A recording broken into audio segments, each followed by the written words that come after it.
Andreo yang sedang asik menikmati pemandangan di saat itu sampai nggak sadar kalau ibunya tertinggal dan dia menerima sebuah chat dari ibunya, Zoe. Di saat itu isi chatnya kurang lebih ibunya itu mengatakan kalau dia diganggu oleh warga lokal. Warga lokal tersebut berinisial P, umurnya 22 tahun, jadi masih anak muda alias remaja. Yo geng, tekan tombol subscribe geng. Hey yo, what's good? Welcome back to Kamar Jerry.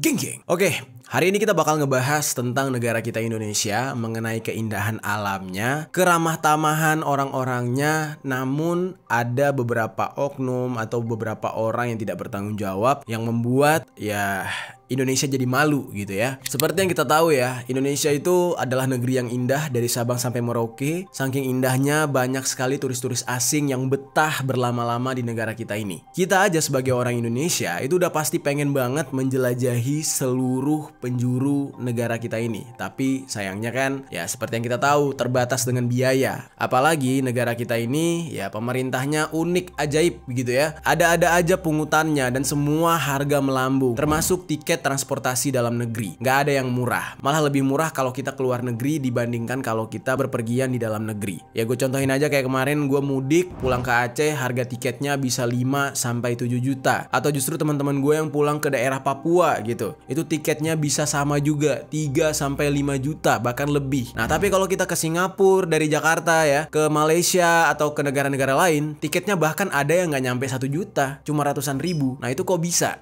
Aneh banget memang. Nah, lalu berbicara tentang turis mancanegara atau turis asing yang datang ke Indonesia, mungkin mereka tidak merasa keberatan dengan harga tiket pesawat yang mahal di dalam negeri karena secara kurs atau secara mata uang mereka jauh lebih tinggi daripada mata uang negara kita. Jadi mereka datang ke sini ya jadi sultan gitu, jadi orang kaya. Dan karena Indonesia alamnya begitu indah, berbeda dengan negara mereka, makanya turis-turis mancanegara tersebut betah berlama-lama di negara ini. Nah, tapi sayangnya banyak oknum-oknum nakal atau orang-orang yang tidak bertanggung jawab yang ada di Indonesia yang mencoba untuk mencari keuntungan dengan melakukan tindakan-tindakan jahat. Nah, salah satunya yang akan kita ceritakan hari ini, yang mana ini dialami oleh seorang turis asal Prancis yang dirampok ketika dia sedang berwisata mengunjungi air terjun Sipiso-Piso yang ada di Kabupaten Karo, Sumatera Utara. Yang lebih gilanya lagi adalah orang-orang yang melakukan tindakan kejahatan kepada para turis Prancis ini tidak hanya ingin merampok atau merampas barang-barang berharga milik si turis, tetapi mereka juga sampai ingin mencelakakan si turis tersebut hingga si turis ini ditinggalkan begitu saja di tempat yang antah berantah dan sempat dinyatakan hilang. Nah, itu adalah salah satu kasus yang menurut gue sangat memalukan yang pernah terjadi di Indonesia. Nanti kita akan ceritakan secara lengkap. Nah, lalu nanti kita juga bakal membahas kasus yang sama yang mungkin udah sempat viral dan teman-teman semua pernah dengar gitu ya, yaitu tentang turis Spanyol. Namun kali ini kejadiannya bukan di Indonesia, melainkan di Prindavan alias India. Dan turis Spanyol ini ya nasibnya lebih tragis lagi karena perlakuan dari warga-warga Prindavan jauh lebih kejam. Yang mana mereka sudah berkeliling banyak negara, tapi sesampainya mereka di India, nah warga-warga Prindavan tidak hanya merampas harta benda mereka, tetapi salah satu dari si turis yang cewek itu diruda paksa. Wah, memang ya kalau ngomong birahi nih Prindavan tuh susah ditahan memang. Oke, bagaimana cerita selengkapnya tentang dua kasus yang bakal kita ceritakan ini? Langsung aja kita bahas di Permisi, peristiwa misteri dari berbagai sisi.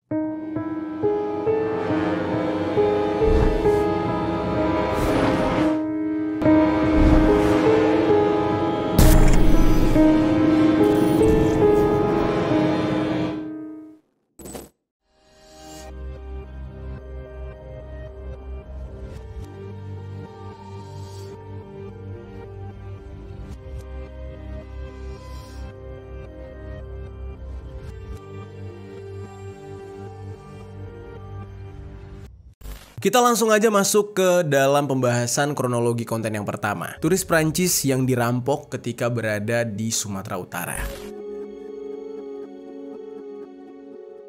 Jadi geng, kasus ini menimpa seorang turis wanita asal Prancis. Namanya itu adalah Carola Ipy Andrea Zo, atau akrab dipanggil Zo atau Zoe. Dia ini udah lumayan berumur, yaitu 52 tahun. Dan ketika kejadian tersebut, dia sedang berlibur dengan anaknya yang bernama Andreo Artenais, yang usianya 26 tahun. Nah, tidak diketahui pasti ya kapan Zoe dan Andreo ini tiba di Indonesia. Namun berdasarkan informasi yang gue dapat, mereka itu berangkat dari kota Brastagi, Sumatera Utara pada hari Sabtu tanggal 6 April 2024, yang mana sebelumnya mereka sudah menginap selama 2 hari di salah satu penginapan yang ada di Brastagi. Tujuannya mereka datang ke Indonesia memang ingin berlibur ke Sumatera Utara, karena mengingat kawasan alam di Sumatera Utara juga indah banget gitu. Nah, di saat itu tujuan mereka ingin ke salah satu tempat wisata, yaitu air terjun Sipiso-Piso yang terletak di Desa Tongging, Kecamatan Merek, Kabupaten Karo, Provinsi Sumatera Utara. Nah, rencananya mereka setelah dari air terjun Sipiso-Piso tersebut, mereka itu mau melanjutkan perjalanan menuju ke Samosir.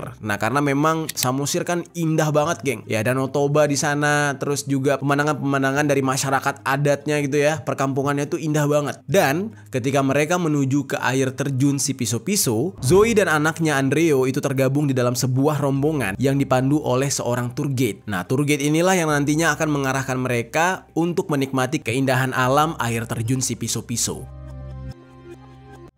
Dari informasi yang gue dapat nih ya, dikatakan mereka itu berjalan kaki menuju ke air terjun Sipiso-Piso. Jadi kayak beriringan gitu. Dan kebetulan anak dari Zoe, yaitu Andreo, kan lebih muda. Dia langkahnya lebih kuat, staminanya jauh lebih besar gitu. Akhirnya si Andreo ini berjalan lebih dahulu ke depan sehingga meninggalkan si ibunya, si Zoe. Ibunya ini ketinggalan di belakang, dan akhirnya hal tersebut membuat Zoe ini terpisah dari rombongannya. Nah, lalu tiba-tiba Andreo yang sedang asik menikmati pemandangan di saat itu sampai nggak sadar kalau ibunya tertinggal, dan dia menerima sebuah chat dari ibunya, Zoe. Di saat itu isi chatnya kurang lebih ibunya itu mengatakan kalau dia diganggu oleh warga lokal. Warga lokal tersebut berinisial P, umurnya 22 tahun, jadi masih anak muda alias remaja. Di saat itu Andreo sempat memberitahu kepada tour guide-nya kalau ibunya tertinggal di belakang dan ibunya ngechat mengadu kalau dia diganggu. Mengetahui hal itu, Andreo akhirnya kembali lagi ke belakang. Dia berjalan bergegas menuju kepada ibunya untuk menjemput ibunya, Zoe. Nah, ternyata selama Andreo ini berjalan kembali menuju ke ibunya, di saat itu juga ibunya sedang dirampok alias sedang dirampas harta bendanya oleh orang lokal yang berinisial P tadi. Yang kejamnya di dalam kasus ini adalah di saat itu Zoe ini nggak mau menyerahkan barang-barangnya, geng. Tapi si warga lokal yang berinisial P tersebut malah ngambil batu yang ada di dekat kali dan berusaha untuk memukul Zoe agar Zoe ini mau menyerah dan memberikan harta bendanya. Nah, ini benar-benar perbuatan yang tidak terpuji gitu ya. Di saat itu si bocah berinisial P ini benar-benar memukul Zoe cukup keras dengan batu, hingga akhirnya Zoe yang sudah berumur itu nggak kuat menahan rasa sakit. Dia pun tumbang alias jatuh ke dalam sungai. Nah, selanjutnya setelah terjatuh, si bocah berinisial P tanpa berpikir panjang langsung mengambil barang-barang Zoe tanpa memperdulikan nyawa si turis tersebut. Lalu anak dari Zoe, Andreo, itu tibalah di tempat dimana dia meninggalkan ibunya tadi. Nah, ternyata ibunya sudah tidak ada di sana, geng. Dia udah sempat cari kemana-mana, ibunya Zoe tidak terlihat di sana. Lalu Andreo yang panik akhirnya berlari lagi. Dia berusaha berteriak minta tolong dan memberitahukan kepada tour guide-nya kalau ibunya Zoe itu hilang. Dan di saat itu tour guide beserta dengan para rombongan yang lain berusaha membantu untuk mencari ibunya Andreo ini, Zoe. Namun di saat itu setelah dilakukan berbagai upaya pencarian, ternyata Zoe tetap tidak bisa ditemukan. Dinyatakan hilang di objek wisata air terjun Sipiso-Piso, Desa Pengambatan, Kecamatan Merek, Kabupaten Karo, Sumatera Utara. Tidak lama setelah mereka mencari, ada satu petunjuk yang ditemukan, yaitu tas ransel milik Zoe yang tertinggal di lokasi lengkap dengan isinya, yang kemungkinan tidak sempat diambil oleh si bocah berinisial P. Jadi dia itu ngambil barang-barang yang lain gitu, geng. Nah, akhirnya karena Zoe tidak kunjung ditemukan, Andreo berserta dengan tour guide melaporkan kejadian ini kepada pihak Polsek Tiga Panah sekitar jam 12 siang. Saat itu kondisinya Andreo sudah menangis-nangis karena dia khawatir akan keadaan sang ibu. Pihak kepolisian yang mendapatkan laporan tersebut langsung membentuk tim untuk melakukan pencarian. Nah, lalu pihak kepolisian juga berkoordinasi dengan TNI untuk bersama-sama melakukan proses pencarian. Lalu pihak TNI Polri langsung mengadakan proses pencarian, dan proses itu pun membutuhkan waktu selama beberapa jam dari mulai pagi sampai sore hari sekitar jam 17.50. Ya, di saat itu sudah akan menuju gelap gitu ya. Setelah melakukan pencarian seharian, akhirnya pihak TNI Polri berhasil menemukan Zoe yang di saat itu sudah dalam keadaan terluka parah di sekitar air terjun kedua yang lokasinya sekitar 100 meter dari air terjun si Piso-Piso.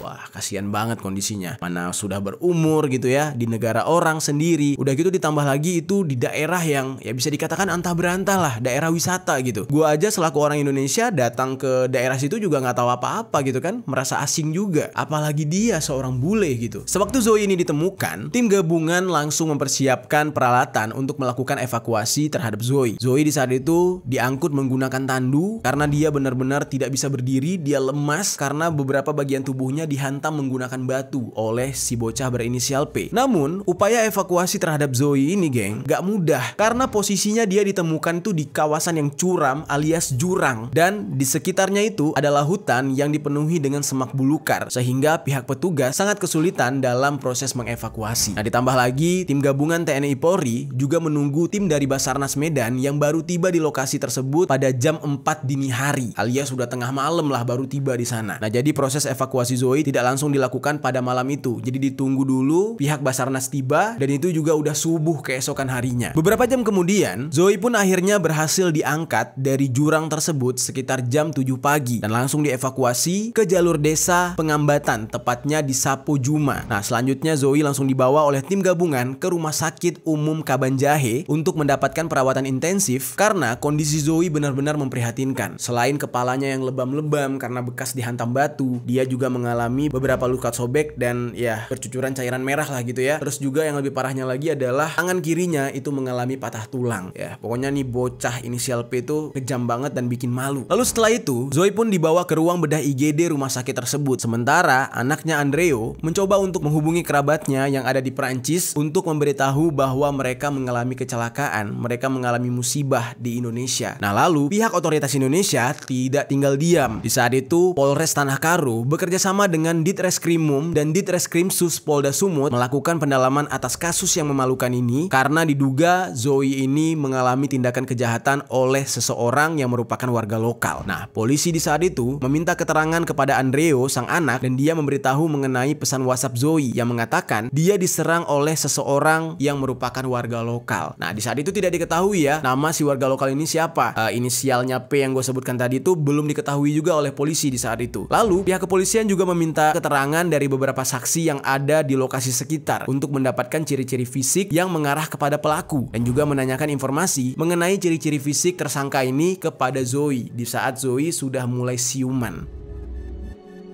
Proses penyelidikan ini agak sedikit terhambat nih, geng, karena ternyata si bule asal Prancis ini yaitu Zoe itu tidak fasih berbahasa Inggris. Nah, ini sebuah pelajaran juga nih buat kita warga Indonesia ya. Mungkin kalian pernah dihina atau diketawain sama teman-teman kalian karena bahasa Inggris kalian jelek gitu ya. Nah, itu nggak usah ditanggepin, geng. Ini sekelas bule aja gitu ya, belum tentu bisa bahasa Inggris. Bule Prancis lagi, yang mana mereka tetanggaan gitu negaranya. Dia aja nggak bisa bahasa Inggris. Nah, dikarenakan si Zoe ini tidak bisa fasih dalam berbahasa Inggris, jadinya agak susah berkomunikasi.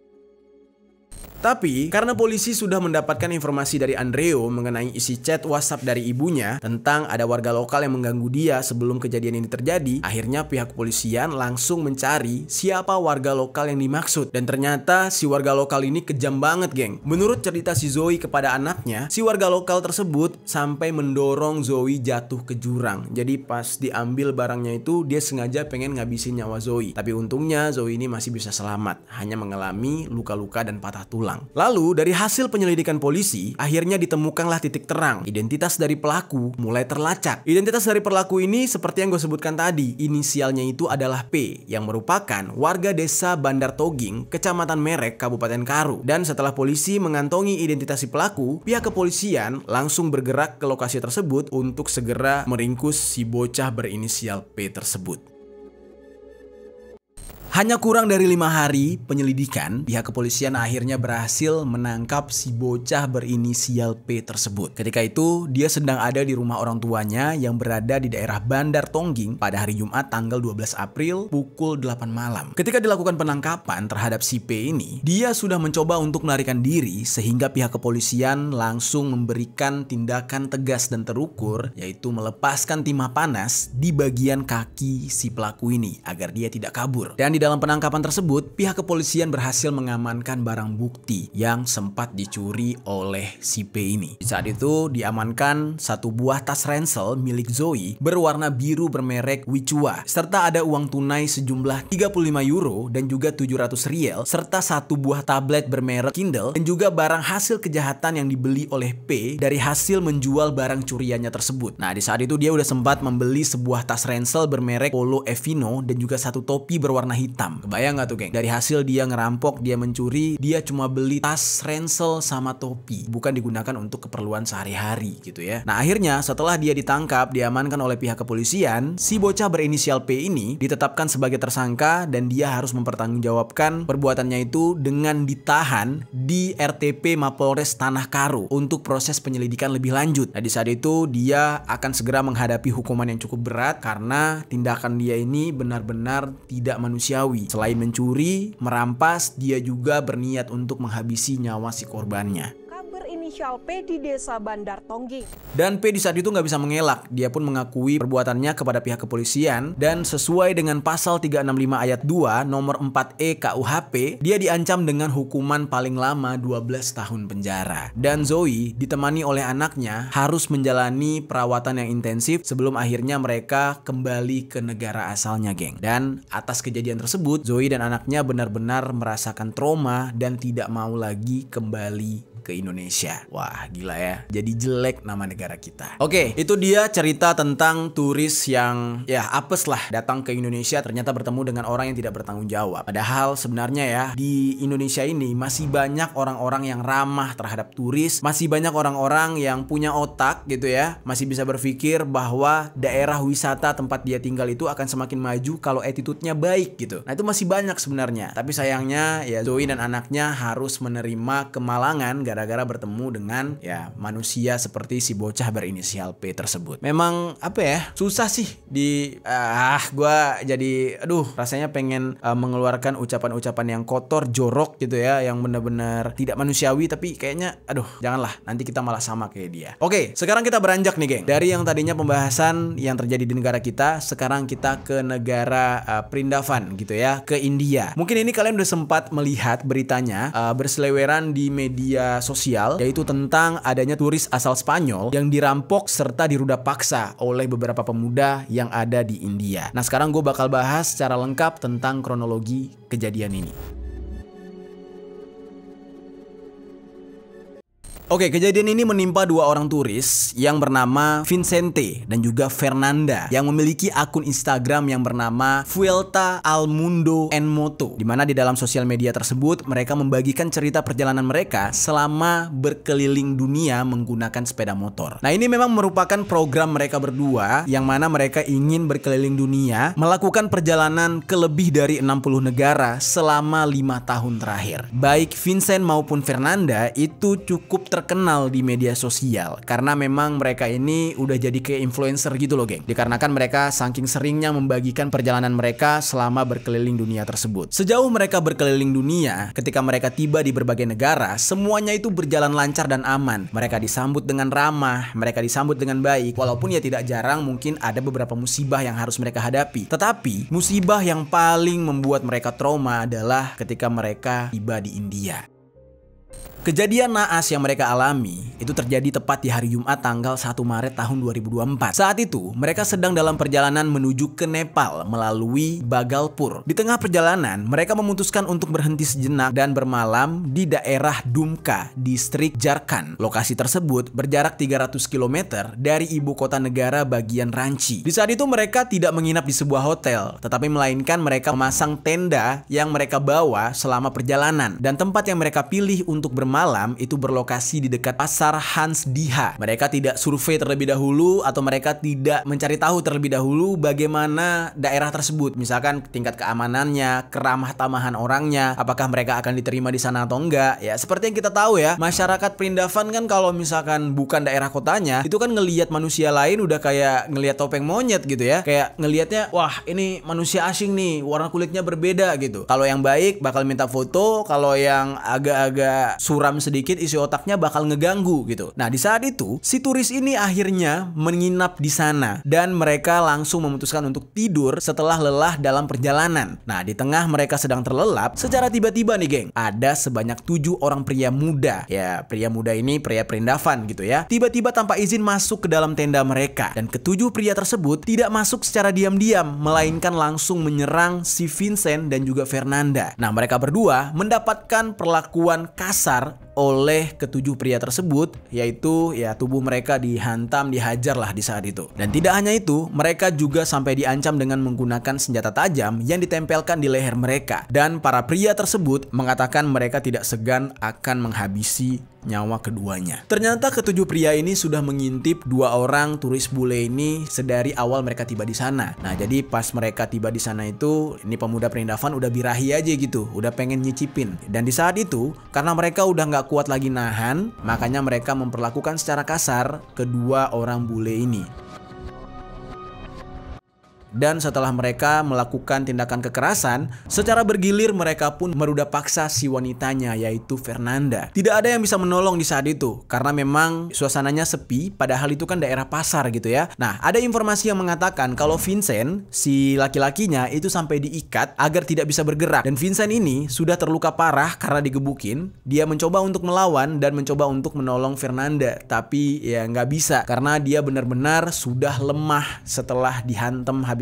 Dan Fernanda pun yang sudah tidak berdaya di saat itu tidak mampu melawan 7 orang yang menggilir dia. Nah, setelah ketujuh pria Perindavan ini puas melakukan aksinya, mereka pun merampas atau mengambil barang-barang milik Vincent dan juga Fernanda, kemudian kabur melarikan diri. Nah, lalu kedua korban ini dengan sisa tenaga yang ada, mereka mencoba untuk mencari pertolongan dan mencoba untuk keluar dari tenda. Nah, lalu di saat itu dengan sisa tenaga yang ada, sekitar jam 11 malam waktu setempat, tiba-tiba ada kendaraan polisi yang sedang berpatroli di sekitar tempat mereka bermalam. Di saat itu mereka melihat mobil polisi, langsung mencoba menghentikan mobil polisi Perindavan tersebut, dan polisi langsung menghampiri mereka yang dalam kondisi sudah penuh dengan luka.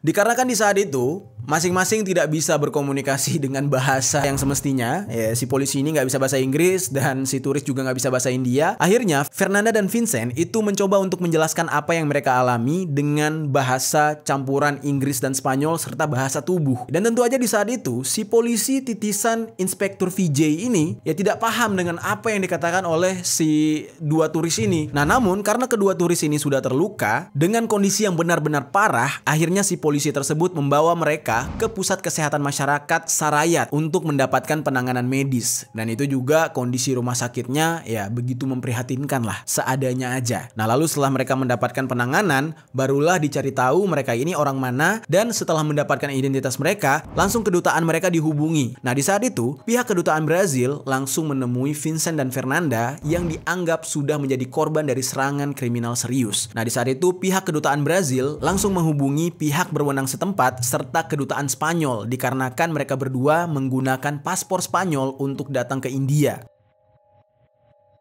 Setelah berkoordinasi dengan pihak kepolisian, langsung nih pihak kepolisian India melakukan penyelidikan terkait kasus perampokan dan ruda paksa yang dialami oleh kedua turis Spanyol tersebut. Akhirnya pihak kepolisian itu berhasil mendeteksi 3 orang tersangka dan ketiganya langsung ditangkap. Penangkapan 3 orang tersebut dilakukan oleh polisi negara bagian timur, Jharkhand. Nah, setelah penangkapan itu, polisi menginterogasi ketiga tersangka tersebut dan mendapatkan informasi kalau ternyata pelakunya nggak cuma 7 orang, seperti apa yang dijelaskan dijelaskan oleh si kedua korban. Nah, ternyata ada 8 orang pelaku dalam kejadian tersebut, yang kemungkinan baru 7 orang yang menggilir atau meruda paksa si Fernanda. Yang satu lagi itu cuma maling doang atau ngebantu teman-temannya aja. Lalu pihak kepolisian tidak kesulitan mencari sisa dari para pelaku karena 3 orang tadi menyebutkan nama-nama dari teman-temannya serta alamatnya. Nah, lalu dalam rangka mempermudah penyelesaian kasus ini, pihak kepolisian membentuk 2 tim investigasi yang terdiri dari tim yang bertugas untuk memeriksa dan juga mengumpulkan bukti. Sementara satu tim lagi itu bertugas untuk menangkap para tersangka lain. Lalu pihak kepolisian berhasil meringkus ke-5 pelaku lainnya, yang mana menurut keterangan dari pihak kepolisian, ke-8 tersangka ini baru berusia 18 sampai 25 tahun, jadi masih remaja. Dan ada keterangan dari polisi senior setempat yang bernama Pitamber Singh Kerwar. Dia mengatakan siapapun yang terbukti bersalah akan menghadapi hukuman berat atas aksi yang sudah mereka lakukan, karena secara tidak langsung mereka sudah membuat malu pemerintah India dengan timbulnya stigma yang negatif bagi para turis mancanegara yang nantinya mungkin akan berdampak pada penurunan wisatawan yang datang ke India. Ya, kalau permasalahan ini kita bisa bilang ya, udah persoalan makanannya jadi gunjingan rakyat dunia. Nah, sekarang ini masyarakatnya malah nggak bisa nahan sakne alias birahinya terlalu tinggi. Ya, makin menjadi-jadi lah gitu ya permasalahan di India ini. Ya, orang-orang makin memandang India senegatif itu gitu kan. Nah, lalu geng, berdasarkan laporan dari media BBC, Kedutaan Besar Spanyol sudah menawarkan semua bantuan termasuk dengan perawatan psikologis untuk Vincent dan juga Fernanda atas kejadian yang mereka alami. Namun mereka menolak tawaran tersebut dengan alasan mereka sudah mendapatkan perawatan oleh tenaga medis yang ada di India. Dan meskipun begitu, pihak kedutaan itu tetap memantau perkembangan dan pemulihan mereka. Karena ya orang luar negeri sepeduli itulah sama rakyatnya gitu ya.